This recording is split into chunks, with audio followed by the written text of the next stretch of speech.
কোনো কারণে ফেসবুকে পেজ খুলেছিলেন, আবার সেই পেজটা ডিলিটও করে দিয়েছেন, কিন্তু এখন চাচ্ছেন যে সেই পেজটা ফিরিয়ে নিয়ে আসতে, কিন্তু কোনোভাবেই পারছেন না। প্রবলেম নেই, এর একটা সহজ সমাধান রয়েছে। এর জন্য আপনি আপনার মোবাইল থেকে সরাসরি ফেসবুক অ্যাপে চলে যাবেন, দেন এখান থেকে থ্রি লাইনেও চলে যাবেন। থ্রি লাইন থেকে দেখুন এখানে লেখা রয়েছে পেজেস, জাস্ট এখানে একটা ক্লিক করবেন। এখান থেকে দেখুন উপরের 3টা পেজ, যে এই টেক স্টোরি, পচামারিয়া ডিগ্রি কলেজ এবং জাহাঙ্গীর ম্যাথ একাডেমি, এই 3টা পেজ কিন্তু রান অবস্থায় আছে।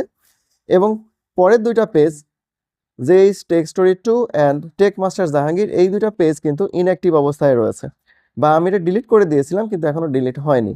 তো এই পেজটা আমি যদি আবার ফিরিয়ে নিয়ে আসতে চাই, তাহলে জাস্ট এখানে অ্যাক্টিভ লেখা রয়েছে, এই অ্যাক্টিভ বাটনের উপর যদি একটা ক্লিক করি, তাহলে দেখুন লেখা আছে অ্যাক্টিভ পেজ, জাস্ট এখানে ক্লিক করে দিলাম। তাহলে এই পেজটা কিন্তু আবার পুনরায় আগের মতো অ্যাক্টিভ হয়ে গেল এবং ফিরে এলো। এখন আমি এখান থেকে এই পেজ